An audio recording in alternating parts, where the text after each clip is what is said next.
நான் உட்காருங்க நான் உட்காருங்கண்ணா.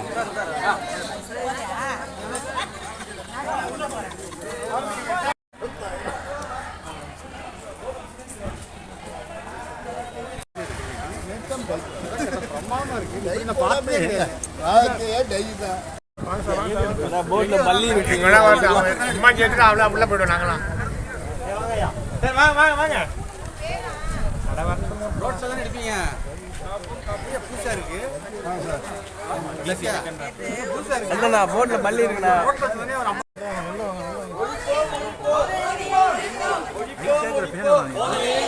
போதையை ஒழிப்போம், தடுப்போம் தடுப்போம், விதவைகள் உருவாவதை தடுப்போம், பெண்களை காப்போம், ஒழிப்போம் ஒழிப்போம் ஒழிப்போம் ஒழிப்போம்,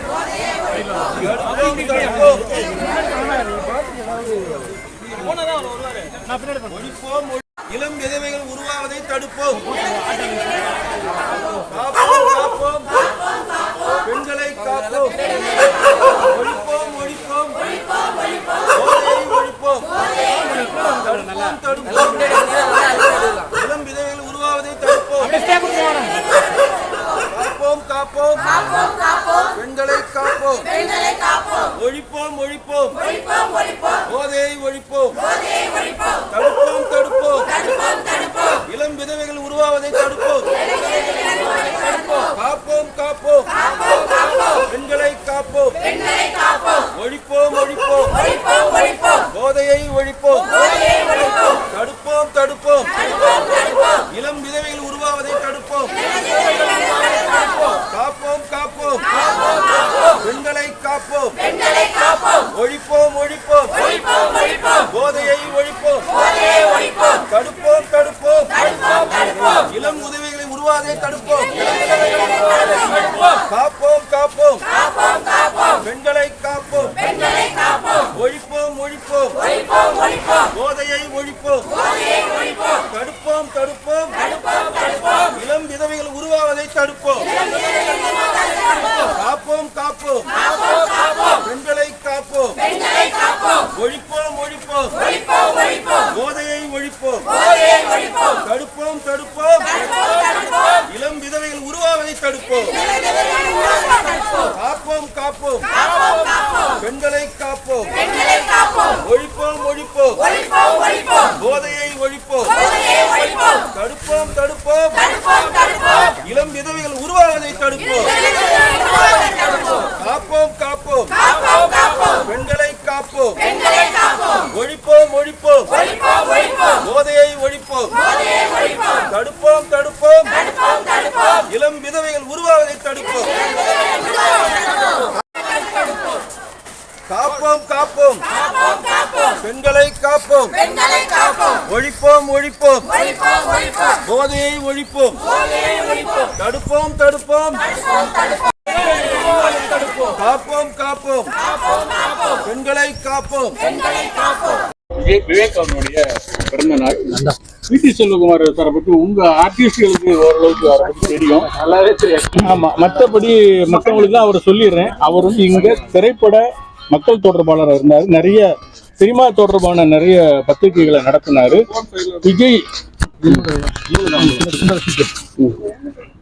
விஜய் சாரு இன்னைக்கு ஒரு பெரிய ஹீரோவா வளர்ந்து நிக்கிறதுக்கு இவர் மிக முக்கிய காரணம். எஸ். ஏ. சந்திரசேகர் சார் மூலம் அவருடைய அறிமுகமாகி அவருக்கு எந்த அளவு தன்னுடைய மகனை உருவாக்குனதுல ஒரு பங்கு இருந்ததோ அதே மாதிரியான பங்கு வந்து இவருக்கும் அவர் உருவாக்குனதுல இருக்கு. விஜய் நடித்த புலி படத்தை இவர் தான் தயாரிச்சாரு. இப்போ வந்து கலப்பை மக்கள் இயக்கம் ஒரு அமைப்பு ஏற்படுத்தி நாகர்கோவில் கன்னியாகுமரி சைடுல வந்து மிகப்பெரிய அளவுல அந்த இயக்கத்தை வலுப்படுத்திருக்காரு. அது தமிழ்நாடு ஃபுல்லா அதை விரிவுபடுத்தணும் அப்படிங்கிறதுக்கான தீவிர முயற்சிகள் இருக்கிறாரு. இப்போ வந்து இந்த விவேக்குடைய அது மட்டும் இல்லாம அந்த கலப்பை மக்கள் இயக்கம் மூலமா அங்கு உள்ள மக்களுக்கு ஆட்டோ வாங்கி கொடுக்கறது, டிராக்டர் வாங்கி கொடுக்கறது, பேரிடி இழப்பு காலங்களில் உணவுப் பொருட்கள் கொடுக்கறது, பல சமூக சேவைகளை செஞ்சுட்டு பெரிய கன்னியாகுமரி நாகர்கோவில் சைடில் பெரிய செல்வாக்கு மிக்க ஒரு மனிதராக வளர்ந்துருக்காரு. ஸோ நம்ம பணியாற்றினா நம்ம வாழ்ந்தா நம்ம இருந்த சென்னைக்கும் நம்ம ஏதாவது செய்யணும் அப்படிங்கிற நோக்கத்தில் தான் இந்த கலப்பை மக்கள் இயக்கத்தின் மூலமாக இன்னைக்கு விவேக் சாரோட பிறந்த நாள் அன்னைக்கு இந்த இளம் விதவைகள் தடுப்பு நிகழ்ச்சியையும் இப்போ போதை விழிப்புணர்வு நிகழ்ச்சியும் சிறப்பாக நடத்திட்டு இருக்காரு. இளம் விதவைகள் தடுப்பு அப்படின்னா என்ன? இன்றைக்கு வந்து மது பழக்கத்துக்கு அடிமையாகி ஒரு வயசான காலத்துல செத்து போறது வேற விஷயம்.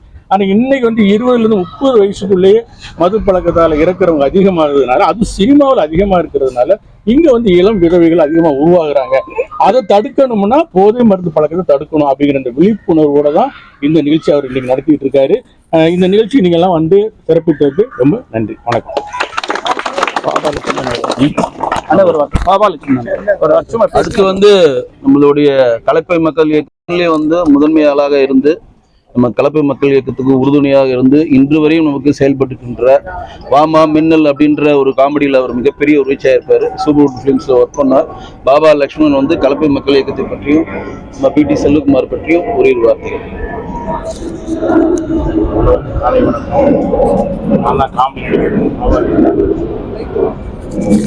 விக்ரம் சார்கிட்ட வேலை பார்த்துருக்கும் போது பிடி செல்வகுமார் சார் விக்ரம் சாரை பார்க்க வருவார். வந்து அவரை நிறைய பேட்டிலாம் எடுத்து போட்டு அந்த புதிய வருஷம் படம் இதுக்கப்புறம் அவருக்கு நிறைய சப்போர்ட்டாக இருந்தார் பத்திரிக்கையில் போடுறதுக்கு. அப்போ இருந்த அண்ணன் பழக்கம். அப்பப்போ அண்ணன் வந்து என்னை பார்க்கும்போதெல்லாம் இந்த சொன்ன பையில வச்சுக்காம ஏதாவது கொடுப்பாரு. நேற்று நைட்டு எதார்த்தமாக அண்ணனுக்கு ஃபோன் பண்ணி ஆனால் இந்த மாதிரி நான் கொஞ்சம் மருத்துவ செலவு இருக்குன்னு அப்படின்னா ஒன்றும் இல்லை, நீங்கள் காலையில் நீங்கள் 11 மணி ஏவிஎம் பார்க் வாங்கினாரு.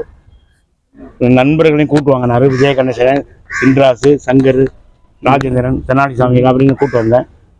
இவர் வந்து எப்போவுமே ஹெல்பிங் சென்ஸ் உள்ளவர். விஜய் வளர்ச்சிக்கு ஒரு காரணம். விஜய் அப்பா வந்து இவருக்கு ரொம்ப நெருங்கிய தொடர்பு உண்டு.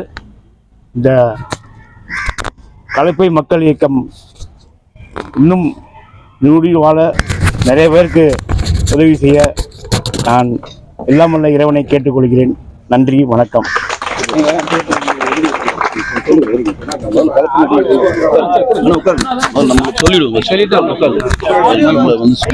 ஆடியோ கொடுத்தப்பா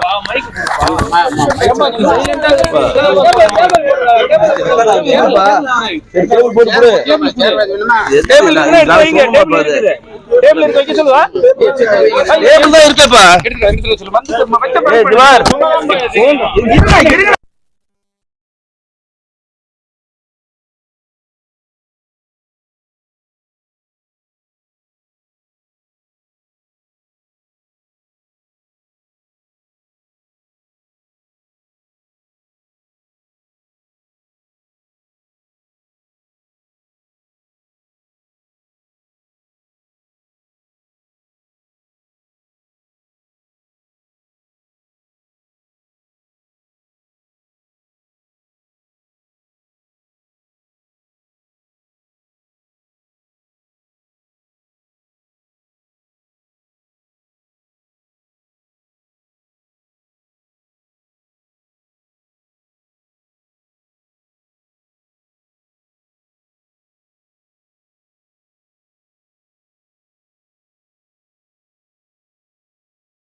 அண்ணாண்ணா அண்ணாண்ணா இந்த லெஃப்ட் ஹேண்ட் ரைட்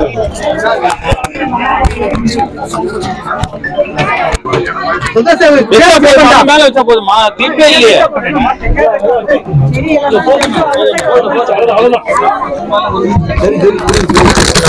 வணக்கங்கள். நான் வந்து உங்கள் வெங்கடேஷ் பேசுறேன். கலப்பை மக்கள் இயக்கத்தினுடைய மாநில ஒருங்கிணைப்பாளர்.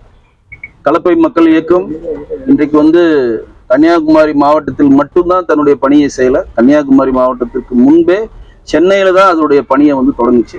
முதல் கஜா புயல் ஆரம்பிச்சப்ப முதலாக கஜா புயலால் பாதிக்கப்பட்ட பட்டுக்கோட்டை, அந்த சரௌண்டிங்கில் இருக்கக்கூடிய கந்தவக்கோட்டை போன்ற ஊர்களுக்கெல்லாம் நம்ம வந்து நிவாரண பொருட்கள் நம்ம வந்து அனுப்பிச்சு விட்டோம். டி ராஜேந்திர தான் அதை வந்து துவக்கி வச்சாரு. அதற்கப்புறமும் தொடர்ந்து கஜா புயலில் பாதிக்கப்பட்டவர்களுக்கும் கொரோனா அப்பையும் கிட்டத்தட்ட வந்து ஒரு 60 நாள் 70 நாளைக்கு டெய்லி வந்து ஒரு 200 பேருக்கு வந்து அரிசியும் மளிகை பொருட்களும் கொடுத்து மிகப்பெரிய ஒரு கின்னஸ் ரெக்கார்டு மாதிரி நம்ம வந்து தொடர்ந்து கொடுத்துருந்தோம். அது மிகப்பெரிய ஒரு பணி. அது மட்டும் இல்லாம இங்க சென்னையில பண்ணதுல மிகப்பெரிய ஒரு ஹைலைட் என்னன்னா,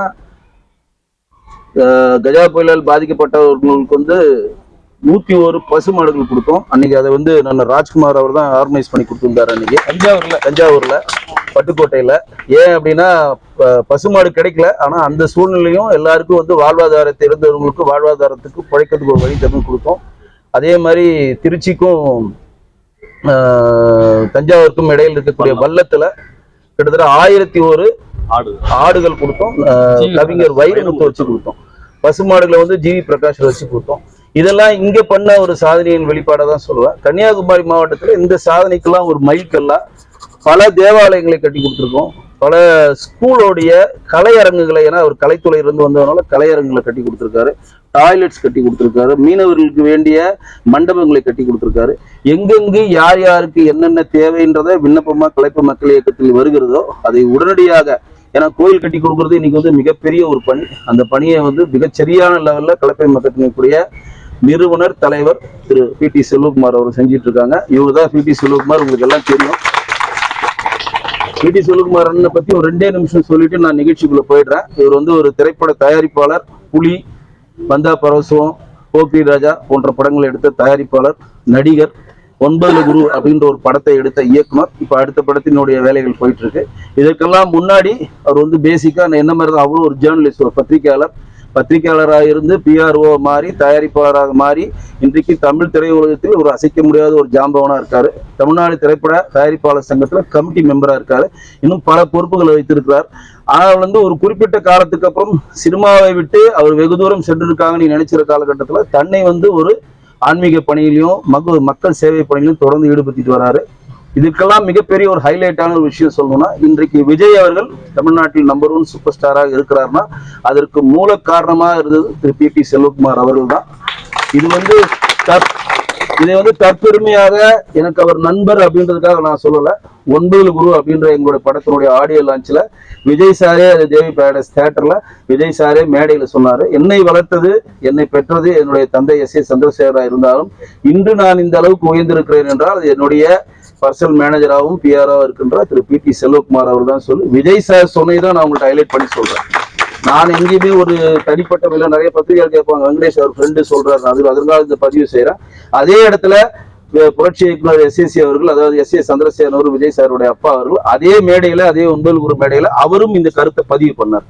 என்ன பதிவு பண்ணார்னா, நான் வந்து விஜய் வந்து சாதாரணமான ஆளாக தான் உள்ள கொண்டு வந்தேன். அவருக்கு வேண்டிய பப்ளிசிட்டியை கொடுத்து அவருக்காக பத்திரிகையை நடத்தி அவரை மக்களிடம் கொண்டு போய் சேர்த்து அவருக்காக ஒரு கம்பெனிக்கும் போய் அலைந்து அவருக்காக சான்ஸை கொடுத்து பெரிய பெரிய கம்பெனில பெரிய பெரிய ஹீரோ நடிக்க வேண்டிய வாய்ப்பை எல்லாம் விஜய்க்கு மடைமாற்றி பண்ணி இன்றைக்கு விஜய் வந்து தமிழ் திரையுள்ள அசைக்க முடியாத ஒரு சக்தியாக இருந்து அவர் வார்த்தெடுத்தார்னா அதற்கு காரணம் அவருடைய இனிய நண்பராக கூட PT செல்வகுமார். நான் சொல்லல, இதுவும் S.A. சந்திரசேகர் சார் 9 குருவுடைய ஆடியோ லான்ச்ல சொன்னதுதான் தேவி பேரடைஸ் தியேட்டர்ல. ஏன் அப்படி சொல்றேன்னா, இதுக்கான வீடியோஸ் இருக்கு, நீங்க போய் பார்க்கலாம். 9 குரு ஆடியோ லான்ச் நீங்க யூடியூப்ல போட்டீங்கன்னா நான் சொன்ன எல்லா நிகழ்வுகளும் அங்க வரும். இன்றைக்கு தமிழ் திரையுலகத்துல இன்னைக்கு அவர் அரசியலும் இருக்காரு. அந்த மாதிரி ஒரு ஜாம்பவானை எடுத்தவர் தான் திரு PT செல்வகுமார். இன்றைக்கு சின்ன கலைவாணருடைய பிறந்த தினத்தை முன்னிட்டு மரக்கண்டுகள் நடந்தும் கூட. இது மட்டும் இல்லாமல் இன்றைக்கு நலிந்த கலைஞர் சொல்ல மாட்டேன், அவங்களும் எங்களோட நண்பர்கள். அவங்க நகைச்சுவை கலைஞர்கள். ஏற்கனவே இதே நகைச்சுவை கலைஞர்களை வைத்து சென்னையில் இருக்கக்கூடிய டீனேஜர் சோசியல் கிளப்ல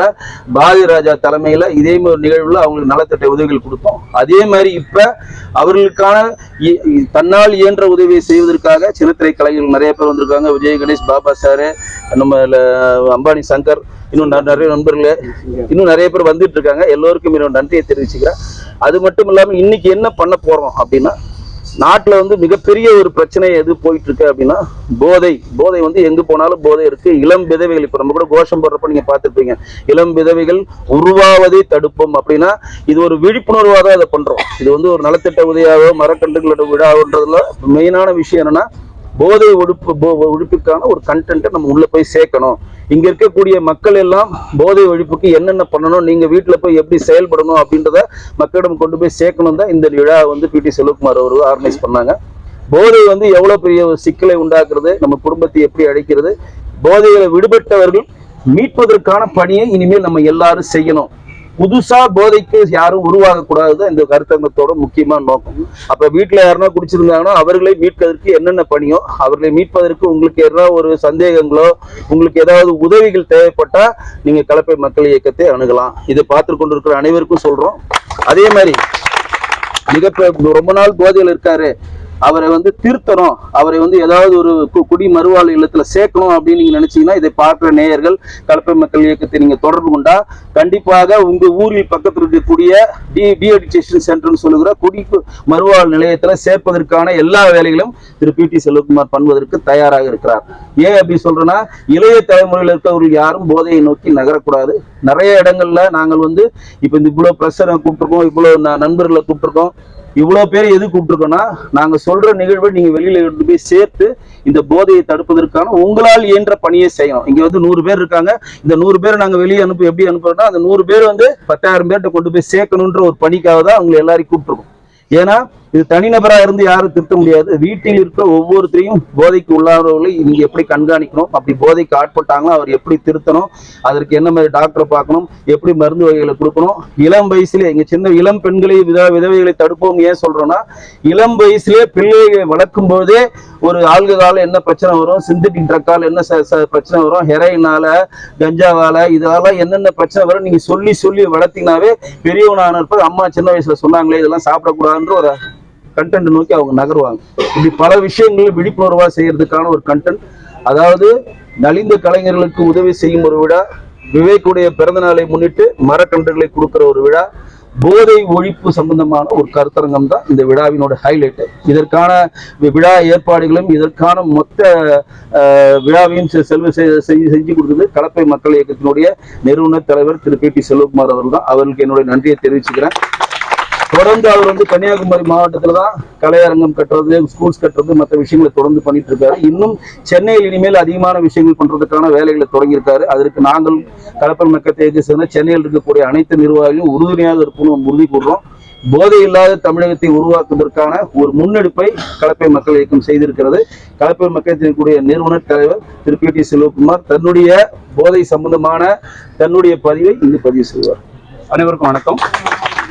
அமைப்பாளர் கலப்பை அமைப்பாளர் விகே அவர்களுக்கும், செயலாளராக இருக்கிற அருமை அண்ணன் நமது ஆரம்பத்திலேருந்து என் கூட இருக்கிறாரு நம்ம ராஜ்குமார் அவர்களுக்கும், திவாகர் இந்த பகுதியில் இவர் தான் முக்கிய பொறுப்பு இருக்காரு, திவாகர் அவர்களுக்கும், என் கூட இருக்கின்ற அருமை நண்பர் டைமண்ட் பாபு அவர்களுக்கும் மற்றும் ராஜ்குமார் மற்றும் இங்கே வந்திருக்கின்ற அனைத்து பெண்களுக்கும், என் உயிரின் மேலான பாசத்திற்குரிய பத்திரிகை சகோதரர்கள், அன்னை பாவா வந்து எனக்கு இப்பவும் இல்லை, 35 வருஷத்துக்கு முன்னால் நான் வாய்ப்பு தேடும் போது அவருக்கு ஆஃபீஸுக்கு போவேன். எனக்கு விக்ரமன் இப்போ பெரிய டைரக்டர் இருக்கிறனால அப்போ அவர் திறந்து விட்டாதான் விக்ரமனை பார்க்க முடியும். அந்த நேரத்தில் பாபா தான் முக்கியமான ஆளுங்க.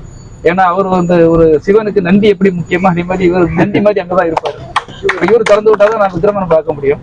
அதனால அவரை காக்கா பிடிச்சி எடுத்து நான் அவரை பார்க்க நான் அப்போ பத்துல ஒரு வாய்ப்பு தேடி வந்த காலகட்டங்கள். அதுக்கப்புறம் பத்திரிகைகள் பெரிய பத்திரிகைகள் தான் சேர்ந்தேன். எல்லாருக்கும் பெரிய ஜெமினி சினிமாவில் நான் பொறுப்பாசிரியரை சேர்ந்து அதுக்கப்புறம் தான் நான் எல்லா திரையுலகத்துல பெரிய ஆளாவேன். அப்போ அவரு எனக்கு அந்த டைம்ல இருந்து நல்ல ஒரு நட்பு விட்டு நல்ல மனிதர். அவர் இன்னும் உயரமான இடத்துக்கு சேர்ந்திருக்கிறோம். காலத்தின் சூழல் சிலருக்கு நல்ல திறமையாளர்களை கூட அவங்களுக்கு அந்த வாய்ப்புகளை வளர்க்காம தடுத்து நிப்பாட்டி இருக்கும். அது காலத்தின் சூழல் தான் சொல்லணும். இங்க வந்திருக்க எல்லா நடிகர்களுமே எனக்கு இவரெல்லாம் ரொம்ப பிடிக்கும். விஜயராஜ் என்ன ஒரு டிக்கெட் கொடுக்கறதுல அப்படி ஒரு காமெடி பண்ணிருப்பாரு. டிக்கெட் பாரு, பணத்தை கொடுக்க மாட்டாரு, திருப்பி இது நீதியை கொடுக்க மாட்டாரு. இதுலயே டென்ஷன் ஆகிருப்பாரு வடிவேலு. இது தருவானா தர மாட்டாங்க. அப்படி ஒரு நல்ல காமெடி சென்ஸ் சொல்லுவார். அதே மாதிரி அம்பானி சங்கர், அன்னை சென்ராசு, தெனாலி, இப்ப எல்லாருமே இப்ப இன்னும் ஒரு நல்லூர் வந்துட்டு இருக்காங்க. ஒரு 10 வருடத்துக்கு உதவி பண்ண நேற்று சொன்ன 10 வருமே வந்துட்டாங்க. ஏன்னா ஒரு எப்பவுமே என்ன நினைக்கிறாங்கன்னா ஒரு விழா நடத்தின ஒரு நோட்டு கொடுத்தா போதும், ஒரு முட்டாயை கொடுத்தா போதும் பிறந்த நாள். அது என்னுடைய அகராதியில அது கிடையாது. நீங்க ஆரம்பத்துல விஜய் கூட இருக்கும்போதும் நீங்க பார்த்திருப்பீங்க பத்திரிகை. ஏதாவது நமக்கு ஒரு சமூக அக்கறை இருக்கணும், ஏதாவது சமூகத்துக்கு நம்ம உதவியா இருக்கணும், எல்லாம் செய்யக்கூடாது. ஒரு உண்மையிலே ஒரு சமூக அக்கறை கொண்டவர் அண்ணன் விவேக் அவர்கள். நல்ல ஒரு முற்போக்கான கருத்துக்களை, ஒரு மூட நம்பிக்கைக்கு எதிரான கருத்துக்களை மிக அழகா நல்ல காமெடியா சொல்லிட்டு போனவர். அவரை ஞாபகப்படுத்தும் போது இந்த கலைஞர்கள்லாம் கூப்பிட்டு பண்ணும்போது எனக்கு சந்தோஷமா இருக்குது. ஏதோ வந்தோம் போனோங்கிறது இல்லை. இப்ப நான் ஒரு பத்திரிகையாளராக இருந்தேன், அப்படியே போயிட்டேன். இல்லை ஒரு பிஆர்ஓ இருந்தேன், அப்படியே போயிட்டேன். இல்லை ஒரு ப்ரொடியூசர் நிறைய பேர் வந்திருக்காங்க, நிறைய பேர் தோத்து போயிடறாங்க. இப்ப கூட அண்ணன் வி சேகரன் சமூகத்தை நமக்கு அப்படி இல்லை. இந்த சமூகத்துக்கு ஏதாவது பண்ணிட்டு போகணும். என்ன முறையில் நீங்க போய் கேளுங்க, நான் சொல்ல வேண்டாம், என்னுடைய கல்வெட்டுகள் பேசும். அனைத்து இடங்களும் ஏழை மாணவர்களுக்காக அரசு பள்ளிகளுக்கு கலை அரங்கங்களும் வகுப்பறைகளும் கட்டி கொடுத்துருக்கேன். நீங்க எங்க பார்த்தாலும் அது அங்க இருக்கும். இது கொஞ்ச நாளா ஏன் வரலன்னு கேட்டாங்க. அந்த தொண்டுகள் அதிகமா இருந்தனால்தான் எனக்கு அதிகமா வரல, இப்ப அதிகமா வந்துகிட்டு இருக்கேன். எனக்கு இவ்வளவு பெரிய ஒரு சின்ன ஒரு பெரிய ஆபரேஷன், அதுக்கப்புறம் என்ன உற்சாகப்படுத்தி என்ன நண்பர்கள்லாம் நீங்க வரணும், உங்களுடைய பணியை பற்றி எங்களுக்கு தெரியும். ஒரு பொம்பளை எழுதின கட்டுரைக்காக தான் நாங்க வந்துகிட்டு இருக்கேன். ஒரு பெண் ஜேர்னலிஸ்ட் சவுத்துல இருந்து எழுதியிருக்க ராஜேஸ்வரணி, நீங்க கட்டின அந்த அரசு பள்ளிகளுக்கு கட்டின கலையரங்கங்கள், வகுப்பறைகள், விளையாட்டு திடல்கள் வேற யாராவது அந்த மாவட்டத்துல கட்டியிருக்காங்கன்னு நான் கூகுள்ல செக் பண்ணோம்னே இல்ல, தமிழ்நாட்டு அளவுல செக் பண்ணோம்னே இல்ல, இந்திய அளவுல செக் பண்ணோம்னே இல்ல அப்படிங்கிற அந்த கட்டுரையை எழுதி, அது யாருன்னா ஒரு அப்பாவி ஒரு பிஆர்ஓ அந்த பத்திரிகையாளர் பிடி செல்வகுமார்னு எழுதிருக்காங்க. வெறுமனே ஒண்ணு கட்டிட்டு போயிடலாம்.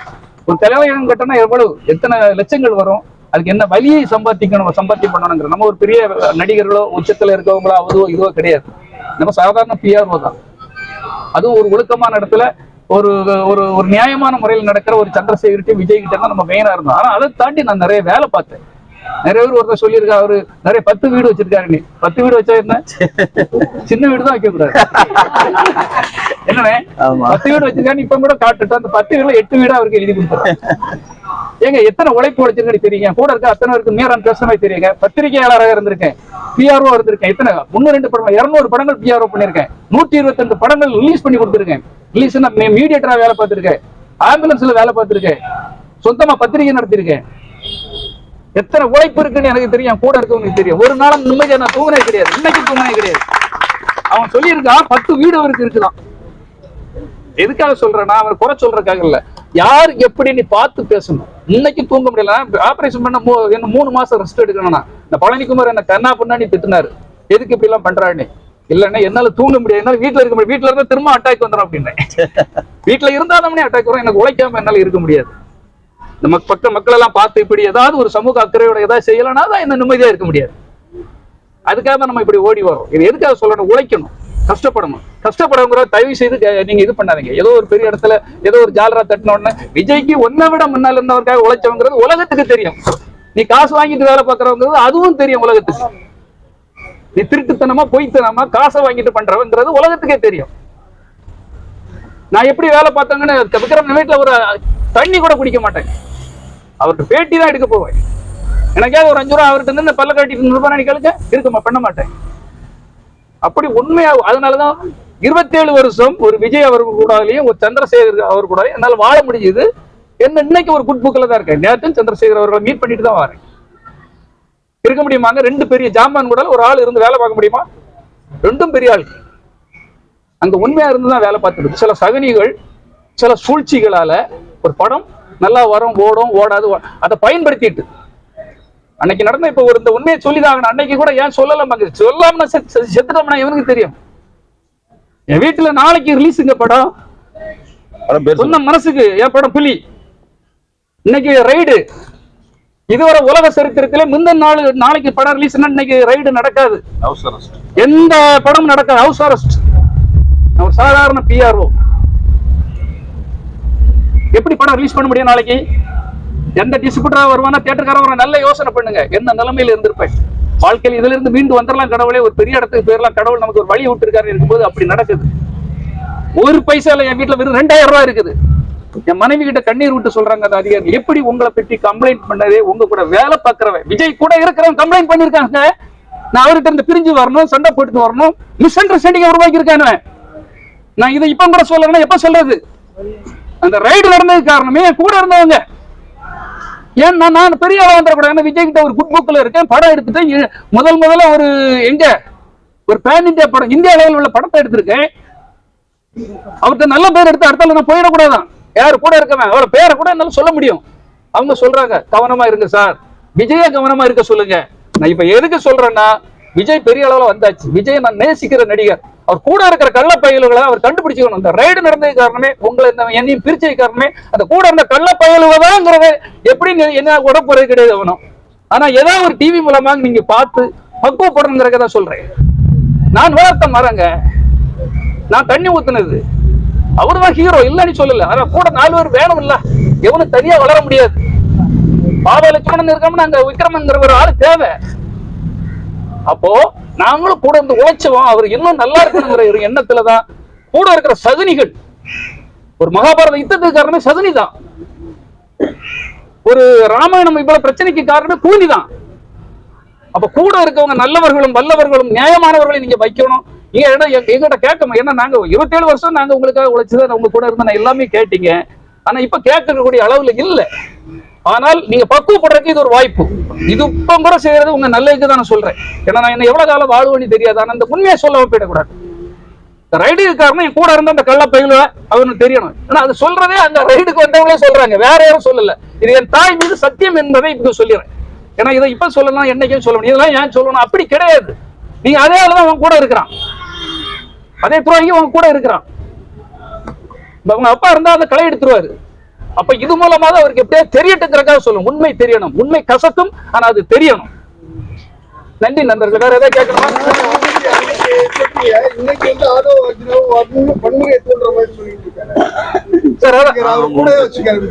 இல்ல, ஆதவ் அர்ஜுனா அவர்கள் வன்முறையை தூண்டுற மாதிரி தான் பேசுறாரு. நீங்க சொல்றது 100% தான் உண்மை. ஆதவ் அர்ஜுனா எவ்வளவு நாள் ஆகுது விஜய் கூட வந்து சொல்லுங்க?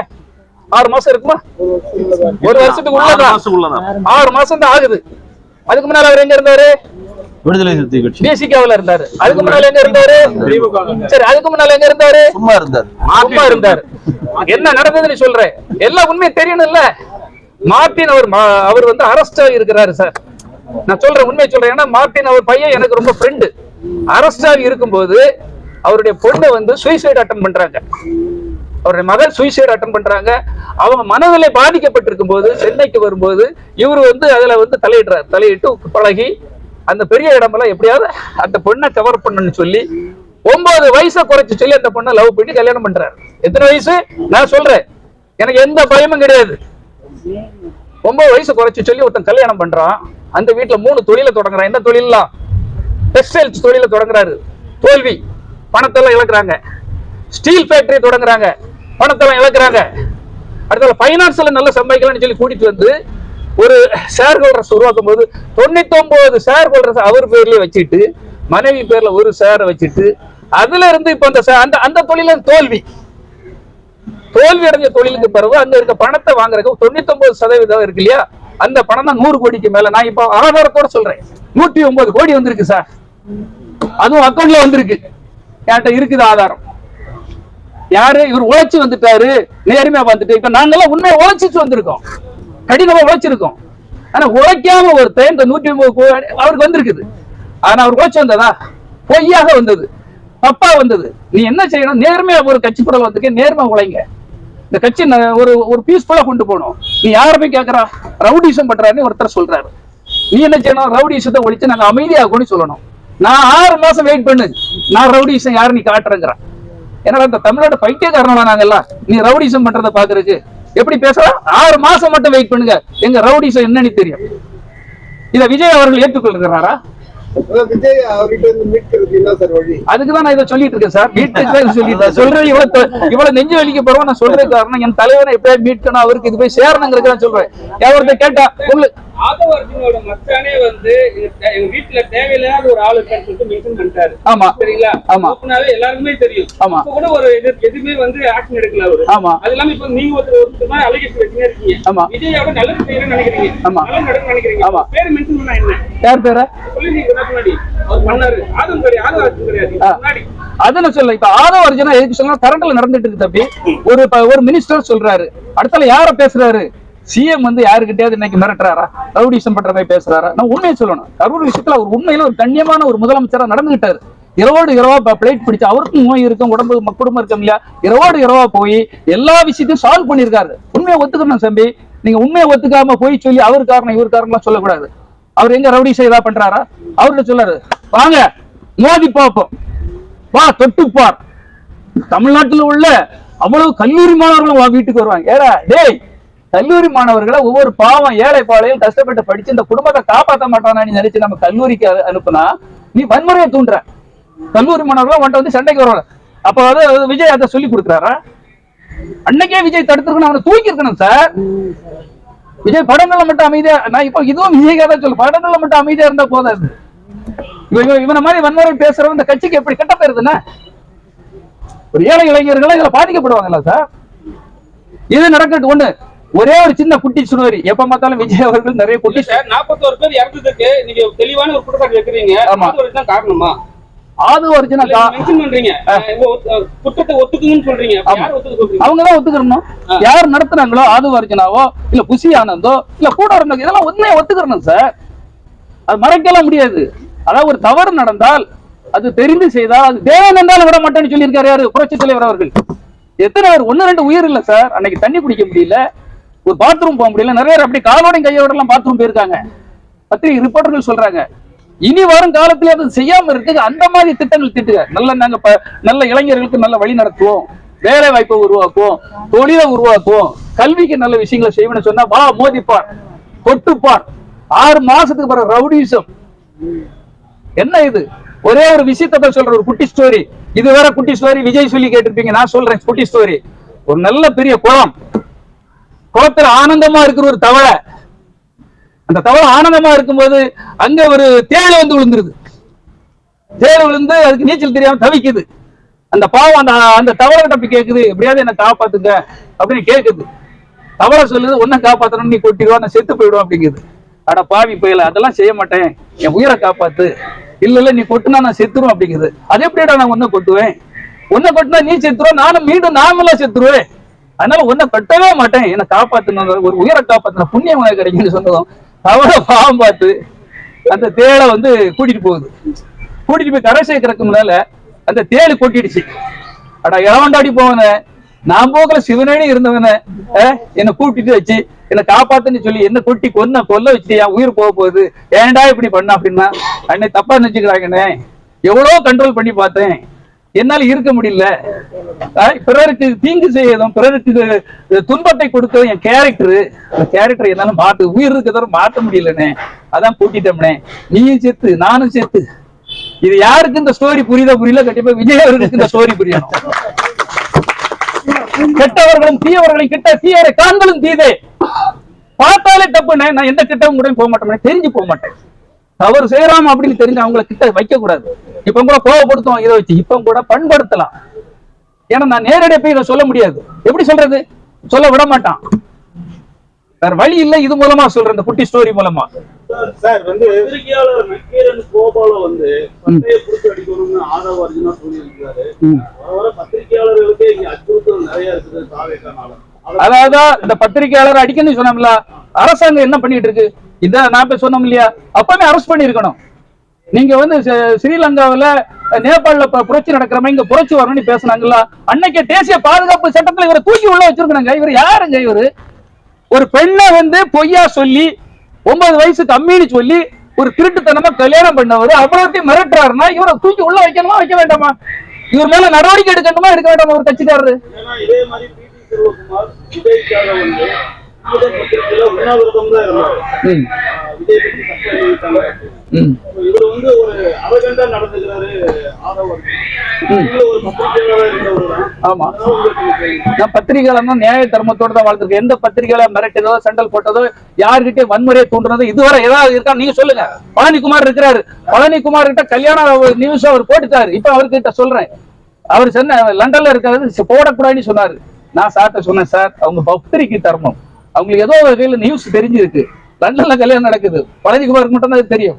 நியூஸ போட்டாரு, ஏன்ட்ட அடிக்கிறாரு, மிரட்டுறாரு. அங்க இருந்து எப்படி நியூஸ் வந்தது, நீ தானே பிஆர்வா அப்படி. சரி, எனக்கு அங்க தெரியும் ஏதோ வகையில அவங்க பத்திரிகையாளர்கள் மிரட்டலாம் முடியாது. அதுக்கப்புறம் அதே இதை நம்ம செய்வோம் அப்படின்னு சொல்லி சொன்னா நம்ப மாட்டீங்க சார். 40,000 ரசிகர்கள் மத்தியில 40,000 ரசிகர்களை கொண்டு வந்து பண்ண முடியுமா? ரசிகர்கள் முன்னில அவர் கல்யாணம் இங்க நடந்தது நேரு ஸ்டேடியத்துல. உங்க எல்லாருக்கும் தெரியும். கவுண்டர் ABCD கவுண்டர் போட்டு 10,000 வேற எல்லாருக்கும் போட்டோ எடுத்து அப்படி அவ்வளவுக்கு பிரியாணி பாக்கெட் கொடுத்தா பிளானிங் திட்டம். இப்படி நாங்கெல்லாம் திட்டம் போட்டவங்க இன்னைக்கு நடுரோட்ல நிற்கும். இதை குறை சொல்றதுக்காக நான் சொல்லல சார். என் விதி அவ்வளவுதான். ஆனா இதை சொல்லாம போயிட்டு நீங்களாம் இந்த ரைடு நடந்தவன் எங்களெல்லாம் மாட்டி விட்டு விஜயம் மாட்டி விட்டவன் அவன் நல்லா அழகா சொல்லுமா சார் அப்படி வந்துடும் சார் இப்படி வந்துடும் சார் அப்படி பண்ணிக்கலாம் சார். இப்பவும் அந்த பாவலா கட்டிட்டு இருக்காங்க பாருங்க. பாவலா கட்டுறவன நம்பாதீங்க, திருடனை நம்பாதீங்க. இது திமுக. ஆமா கரெக்டா கேட்டீங்க. உண்மையை சொல்றேன். ஏன்னா எப்பவும் நேர்மை. நான் திமுக ஆதரவானும் கிடையாது. திமுக பத்தி தாக்கி பேசிருக்கேன். இன்னைக்கு நடக்கிற விட இந்த போதை விழிப்புணர்வு டாஸ்மாக்கு எதிரான அந்த கருத்து தான், ஆட்சிக்கு எதிரான கருத்து தான் இன்னைக்கு டாஸ்மாக்ங்கிறது. அதாவது திமுகவுக்கு ஆதரவா பேசல, ஆனால் கரூர் சம்பவத்தில் அவங்க நியாயமா நடந்தாங்களா இல்லையாங்கிறது தான். அன்னைக்கு ஒரே நாள் நைட்ல அவ்வளவுத்துக்கும் போஸ்ட்மார்ட்டம் பண்ணி அன்னைக்கு அவ்வளவுத்துக்கும் உதவிகள் பண்ணி அந்த விஷயத்தை கண்டவங்கள வச்சாரோ வைக்கலையா? அதை நான் சொல்றேன், என்னுடைய கடமை சார். நல்லது செய்தவங்களை கெட்டதுன்னு சொல்லக்கூடாது இல்லையா? அதை தான் நான் சொல்றேன். நம்ம இப்பவுமே விஜய் நான் திட்டம் இல்லையே. விஜய் பக்குவப்படணும்னு தான் சொல்றேன். நல்லா புரிஞ்சுக்கிறேன். திட்டுறது வேற, பக்குவப்படணும்ன்றது வேற. இல்ல வேண்டாம் தானே சொல்லியிருக்கேன். கலப்பை போதானே, அவர் கலப்பை வச்சு பொழுதே நான் வாழ்ந்துக்கிடுவோம்னே. எது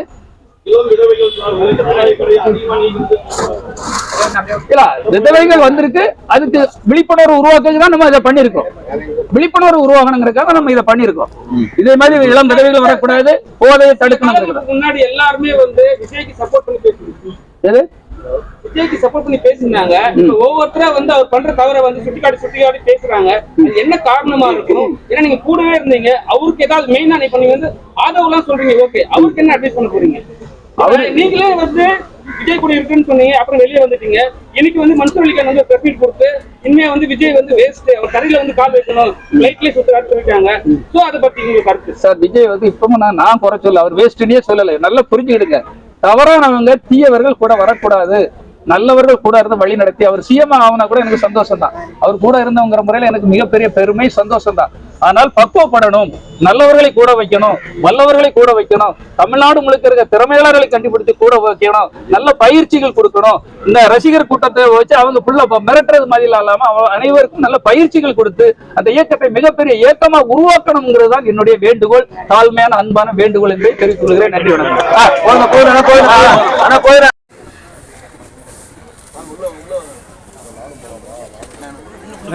கொஞ்சம் கீழே இருக்கு.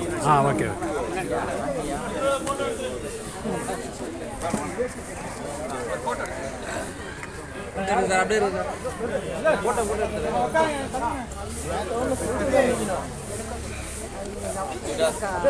போர்டு கொஞ்சம் கீழே இருக்குங்க. ஓகேண்ணா, அப்படியே சில பெண்களுக்கு கொடுத்து அப்படியே க்ளோஸ் பண்ணுங்கண்ணா. வரிசையா குறுக்க வராதீங்க. இங்க பாருங்க அம்மா, கொஞ்சம் நவருங்க. பச்சை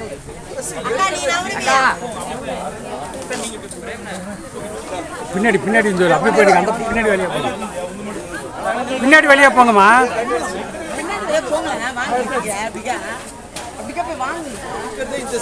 இல்ல பின்னாடி வெளியே போங்க, பின் வெளியே போங்க.